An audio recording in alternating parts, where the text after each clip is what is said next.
autochtones, en éliminant l'ethnocentrisme colonisateur et en racontant l'histoire sans stéréotypes, il est possible de contribuer à la diffusion d'une histoire redéfinie. La loi est CF 88 comme instrument de protection des peuples autochtones. En 1560, actuellement, la National Indian Foundation fut née, jusqu'à ce qu'il soit intégré dans la communauté nationale. 1979, ANAI Association nationale pour l'action indigène Fondation, dans le but de servir de médiateur dans les dialogues entre les peuples indigènes et les autres peuples de la société brésilienne. 1990, le Centre d'histoire autochtone et d'indigénisme NHI, USP est créé. Il a mené des travaux d'enquête sur les peuples originels, comme leur histoire et leur ethnologie. 1991, transfert de la FUNE au ministère de l'Éducation et des Sports, MEC, par le biais du décret numéro 26 de 1991, Brésil, 1991. 2004, création de la Commission nationale pour l'éducation scolaire autochtone, par la loi numéro 10.172/2001, Brésil, 2001. 2005. A PIB, Articulação dos Povos Indígenas do Brasil a été fondée em 2005. Elle rassemble des mouvements sociaux en faveur des peuples autochtones, en mettant l'accent sur l'articulation des peuples autochtones pour renforcer leur lutte. 2011, CESTA Centre d'études amérindiennes. Fondé en 2011 dans le but d'élargir les études déjà réalisées et celles qui seraient réalisées par le NHI, Centre d'histoire autochtone et d'indigénisme. Des organisations ont été créées pour donner la parole aux peuples autochtones et souvent les représenter, étant donné que ces peuples étaient considérés comme relativement incapables jusqu'à la promulgation du Code civil de 2002, Brésil, 2002. Propositions et débats pour la mise en œuvre de garanties et de protection des peuples autochtones. Plusieurs droits des peuples autochtones ont été violés, les constitutions ont été améliorées tandis que de nouvelles organisations autochtones ont été créées pour articuler les peuples originels. La permanence des peuples autochtones sur les terres pendant le processus de démarcation a été un combat et a donné lieu à plusieurs actions en justice. Il n'est pas nécessaire de parler de récupération des terres indigènes lorsqu'on parle de démarcation des terres, puisque ce droit est prévu à l'article numéro 19 de la loi numéro 6001/73, Brésil, 1973. Considérant que les terres brésiliennes ont été envahies depuis 1500, pour garantir les droits de ceux qui vivaient déjà ici les peuples originels ainsi que pour préserver l'environnement, la démarcation des terres indigènes est garantie dans la Constitution fédérale de 1988. De ce fait, les démarcations foncières sont constamment judiciarisées, ce qui est un processus extrêmement lent. Ainsi, le ministère public fédéral a proposé une action civile demandant que la procédure soit accélérée en 2002. Et en 2007 une injonction a été accordée, et l'action a été jugée valide, Brésil, 1988. Le fait que l'analyse des processus judiciaires de démarcation des terres soit jugée avec lenteur est complètement absurde et va à l'encontre d'un droit garanti par la Constitution fédérale.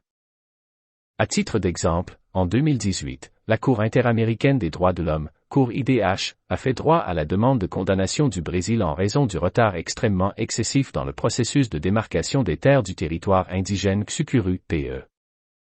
Le délai évoqué n'est pas raisonnable, étant donné que la condamnation était due au fait que l'affaire s'est déroulée en 1989. En 2001, le président de la République a publié un décret de ratification et en 2005, le tribunal fédéral a rendu la décision finale, confirmant la légalité de l'enregistrement de la propriété. Il s'avère que plusieurs réintégrations ont été accordées, empêchant ainsi l'application des droits du peuple Xukurus. Les peuples autochtones passent par un véritable processus de démarcation de leurs terres, et lorsque la démarcation se produit de manière irrégulière au cours du processus, un nouveau procès est nécessaire. À titre d'illustration, les Mi'kmaq ont obtenu la démarcation de leurs terres en 1978, et l'approbation a eu lieu en 1987. Il y avait une absence d'études techniques et le processus s'est poursuivi dans la confusion avec les règles qui ajustaient la démarcation des terres à l'époque. Un agriculteur qui discutait de la terre avec les indigènes a proposé un procès. En 1976, Benedito Moro Tenuta envoya à la FUNE une proposition de paiement pour la démarcation du Mankutéi, peuple Miki, avec la description suivante, demande une évaluation de la proposition et une autorisation ultérieure pour le début des travaux de démarcation qui pourraient être accompagnés d'un représentant de la FUNE, ainsi que de groupes autochtones, Miki, AC00128999-30.2012.4.01.3400, juge fédéral Daniel Maranhão Costa, TRF 1, 5e panel, DJF 1 date, 5 août 2018, C. Nous qui soulignons, Brésil, ministère public fédéral, P170, 2019. La zone délimitée était insuffisante pour la reproduction physique et culturelle des peuples autochtones. Ce fut un long processus et ce n'est qu'en 2007 qu'un groupe technique fut nommé pour réorganiser les études qui démontreraient le polygone correct des terres traditionnellement occupées par les peuples autochtones. Avec l'intention évidente de retarder, plusieurs agriculteurs ont proposé des actions demandant la suspension du processus de démarcation des terres, affirmant que les terres indigènes ne devraient pas subir d'expansion, conformément à la décision du Tribunal suprême fédéral, STF, dans l'affaire Raposa Serra do Sol. Après plusieurs discussions proposées par les mouvements représentant les peuples indigènes, la réduction au silence des peuples n'est pas acceptable, et il y a une lutte constante contre les actes commis à plusieurs reprises visant à les effacer, le génocide et leur expulsion de ces terres. En classe, nous avons étudié l'origine des peuples indigènes et leur diversité, depuis la période précoloniale, en combinant la connaissance de l'importance de promulguer des lois protectrices, comme les articles qui visent à protéger la population indigène dans la Constitution fédérale après avoir connu l'histoire faits qui ont donné lieu à des facteurs de protection juridique. Et voilà, c'est tout pour aujourd'hui.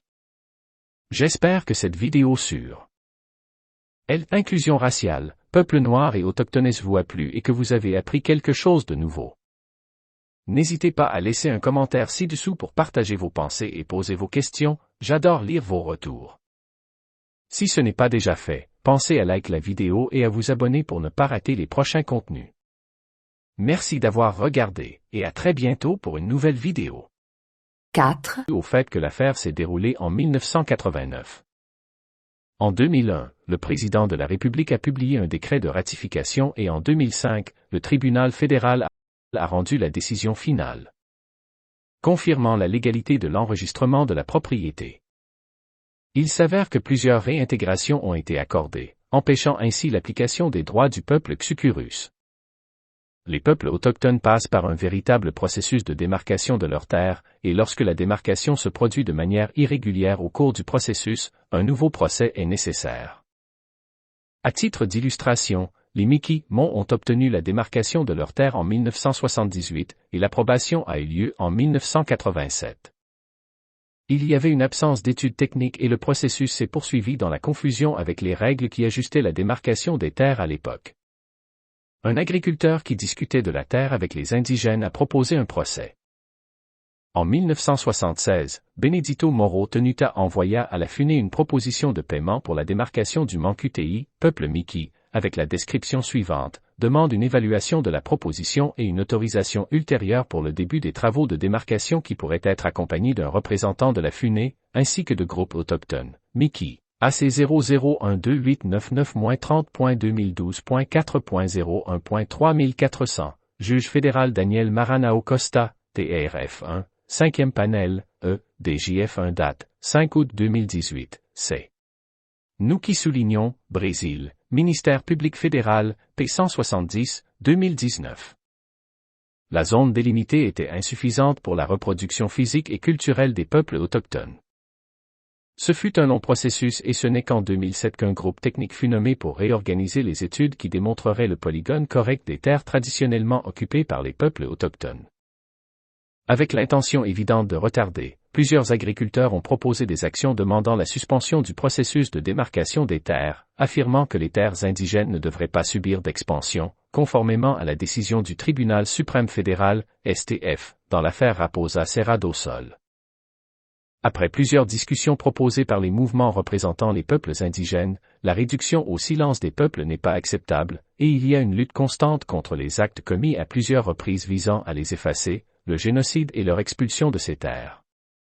En classe, nous avons étudié l'origine des peuples indigènes et leur diversité, depuis la période précoloniale, en combinant la connaissance de l'importance de promulguer des lois protectrices, comme les articles qui visent à protéger la population indigène dans la Constitution fédérale après avoir connu l'histoire faits qui ont donné lieu à des facteurs de protection juridique. Et voilà, c'est tout pour aujourd'hui. J'espère que cette vidéo sur l'inclusion raciale, Peuple noir et autochtone vous a plu et que vous avez appris quelque chose de nouveau. N'hésitez pas à laisser un commentaire ci-dessous pour partager vos pensées et poser vos questions, j'adore lire vos retours. Si ce n'est pas déjà fait, pensez à liker la vidéo et à vous abonner pour ne pas rater les prochains contenus. Merci d'avoir regardé, et à très bientôt pour une nouvelle vidéo. 4. Et voilà, c'est tout pour aujourd'hui.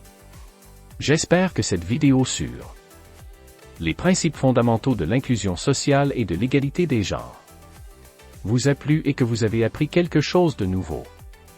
N'hésitez pas à laisser un commentaire ci-dessous pour partager vos pensées et poser vos questions, j'adore lire vos retours. Si ce n'est pas déjà fait, pensez à liker la vidéo et à vous abonner pour ne pas rater les prochains contenus. Merci d'avoir regardé, et à très bientôt pour une nouvelle vidéo.